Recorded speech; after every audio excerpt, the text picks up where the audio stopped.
Muy bien, bienvenidos al episodio 28, en el cual seguimos con el capítulo 18, Curiosidades de la Profecía. Ya lo siento por el ruido de alguien cortando la hierba. Desde luego que lo que no me sucede hoy en estas grabaciones, no creo que los pueda inventar. En fin, vamos adelante.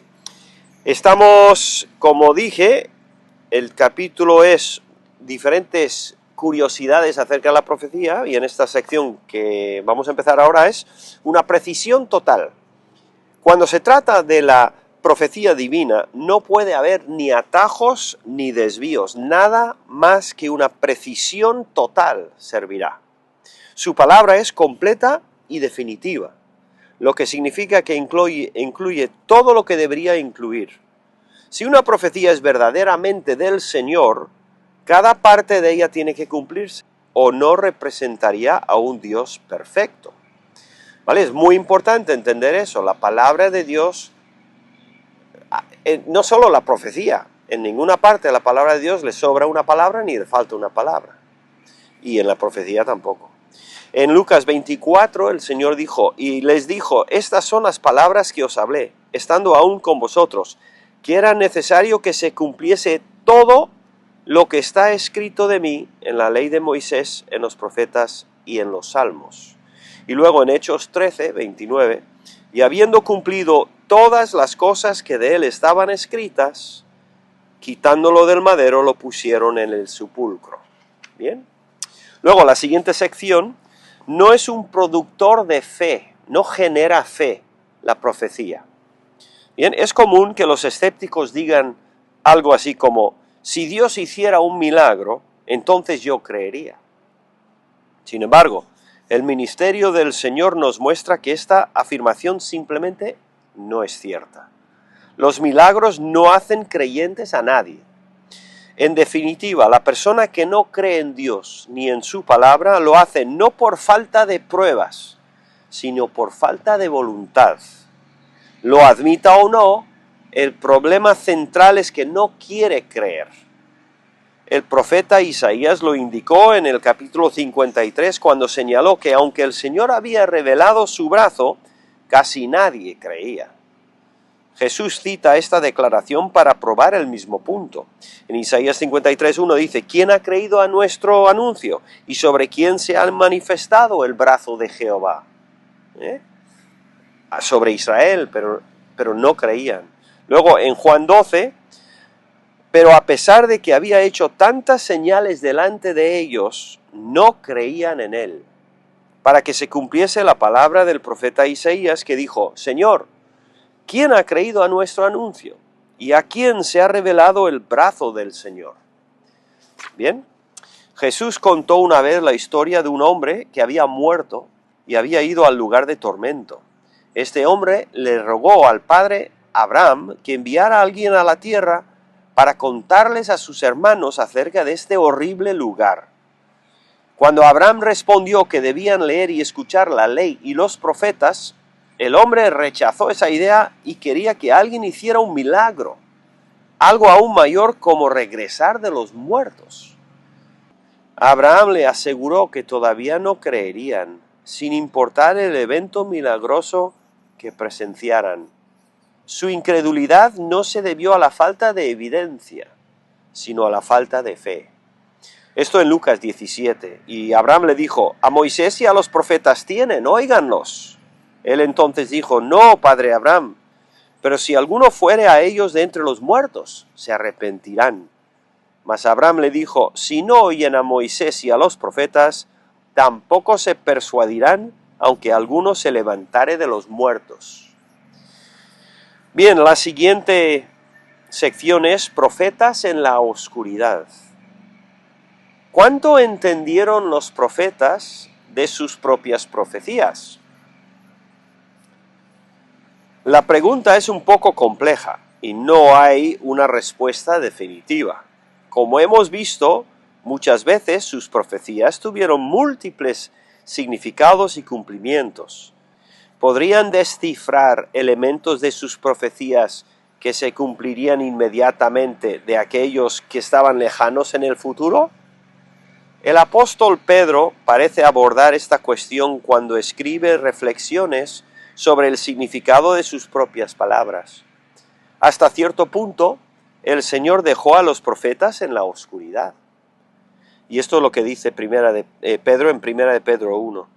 Los profetas que profetizaron de la gracia destinada a vosotros, inquirieron y diligentemente indagaron acerca de esta salvación, escudriñando qué persona y qué tiempo indicaba el Espíritu de Cristo que estaba en ellos, el cual anunciaba de antemano los sufrimientos de Cristo y las glorias que vendrían tras ellos. A estos se les reveló que no para sí mismos, sino para nosotros, administraban las cosas que ahora os son anunciadas por los que os han predicado el Evangelio por el Espíritu Santo, enviado del cielo, cosas en las cuales anhelan mirar los ángeles. También podemos ver esto desde un ángulo diferente. Por ejemplo, en el Salmo 22, David escribe algunos poemas que describen la persecución de los malvados. Tiene más sentido entender que se estaba refiriendo de alguna manera a eventos que le habían sucedido a él mismo, y sería bastante dudoso pensar que tuviera alguna idea de cuán directamente se cumplirían sus declaraciones en la crucifixión del Señor, muchísimos siglos más tarde. Salmo 22, por ejemplo, porque perros me han rodeado, me ha cercado cuadrilla de malignos, horadaron mis manos y mis pies. Contar puedo todos mis huesos, entre tanto ellos me miran y me observan. Repartieron entre sí mis vestidos, y sobre mi ropa echaron suertes. Mateo 27 dice, cuando le hubieran crucificado, repartieron entre sí sus vestidos, echando suertes, para que se cumpliese lo dicho por el profeta. Partieron entre sí mis vestidos, y sobre mi ropa echaron suertes. Y ahí tenemos entonces como es muy posible que David no entendía que sus salmos, sus palabras, hablaban también de Cristo en el futuro. Y ahí vemos la obra del Espíritu Santo inspirando, quizás sin que siquiera el profeta, o en este caso David, supiera que sus palabras eran proféticas. Seguimos, la punta del iceberg. También debemos recordar que estos hombres probablemente dijeron y escribieron mucho más de lo que se conserva en las Escrituras. Sabemos con certeza que existieron literatura extrabíblica y tradiciones orales porque la Biblia misma se refiere a ellas o las insinúa. Solo Dios decidió qué contenido se recopilaría, protegería y distribuiría en el mundo durante el resto de la historia, lo que tenemos hoy como la Biblia. Muchos escritos de los profetas fueron resultado de esa sabiduría y autoridad divina, pero no todos fueron incluidos en la selección o en la colección final de la palabra escrita. Aquí hay algunas observaciones. Abel fue un profeta, pero no tenemos registro de una sola palabra suya. Enoc profetizó sobre la segunda venida. ¿No dijo nada sobre la primera? De cualquier manera, solo tenemos referencia a su predicación a través de Judas, como en tercera persona. Jonás fue profeta antes de ir a Nínive, y sin embargo nos faltan documentos de otros mensajes que dio. Abdías es un ejemplo de profeta menor cuya contribución a las Escrituras fue muy pequeña. Solo su mensaje sobre Edom fue elegido para ser parte del canon bíblico. Pero ¿no es probable que Dios lo haya usado en otras ocasiones? Y finalmente, Simaías fue un profeta que escribió sobre el rey Roboam, pero no tenemos registro de lo que dijo. Bien, seguimos. Profecías cambiantes.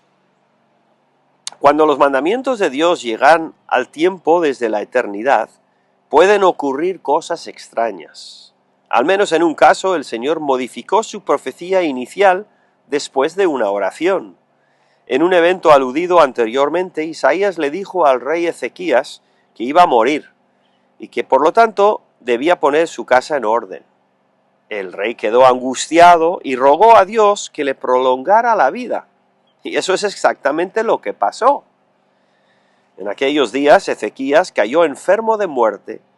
Esto es 2 Reyes 20. Y vino a él el profeta Isaías, hijo de Amoz, y le dijo: Jehová dice así, ordena tu casa, porque morirás y no vivirás.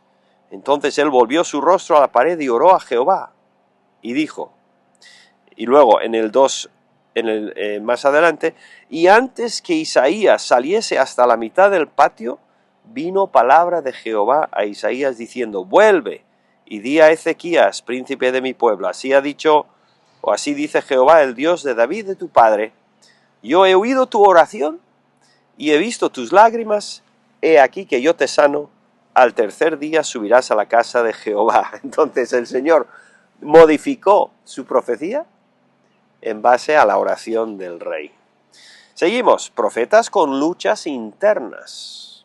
Y aquí tenemos varios ejemplos. Jonás. La mayoría de la gente conoce la inusual historia de Jonás, que comienza cuando fue tragado por el pez grande.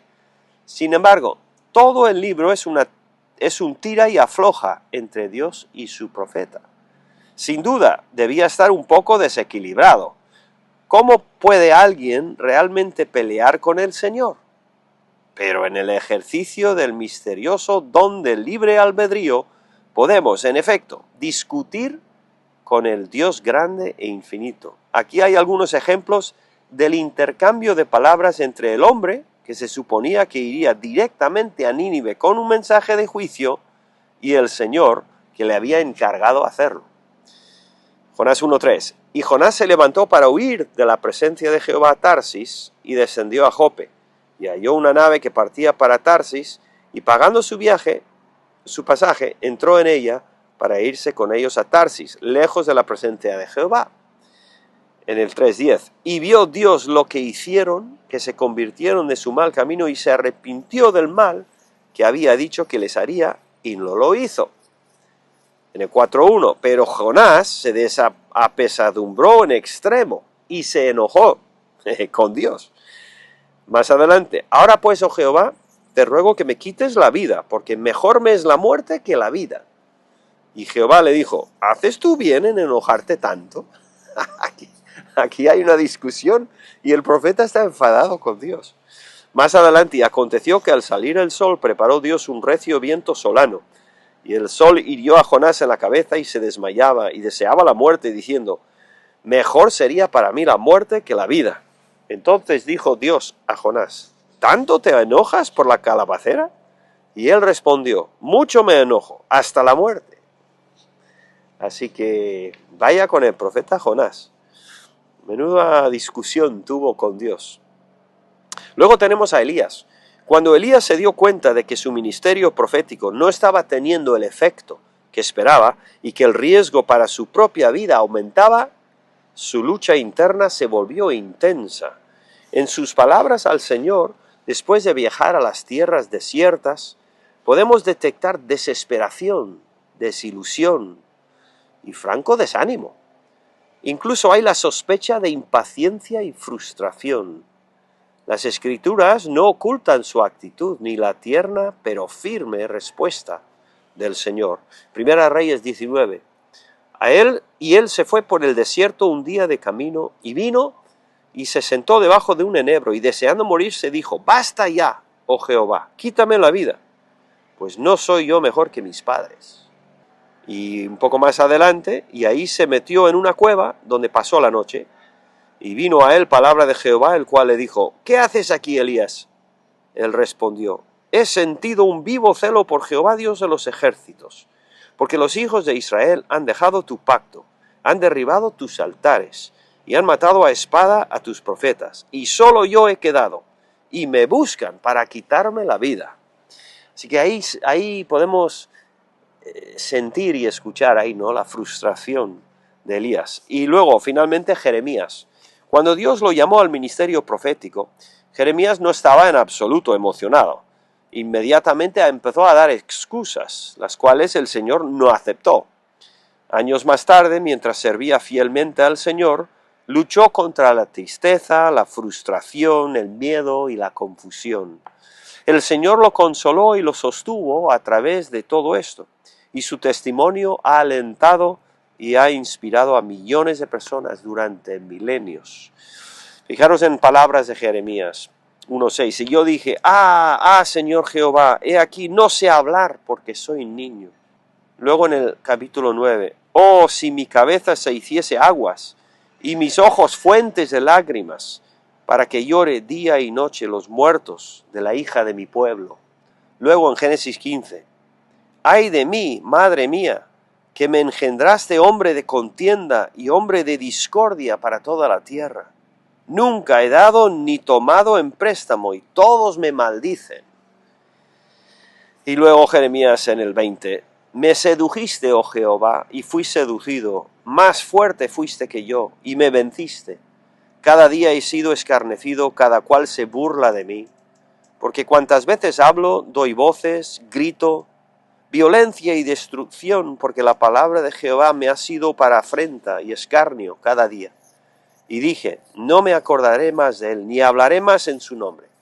No obstante, había en mi corazón como un fuego ardiente metido en mis huesos. Traté de sufrirlo y no pude. Jeremías, pues expresando su frustración y sus sentimientos. Y así termina este capítulo tan largo, que es el 18, Curiosidades de la Profecía. Muy bien.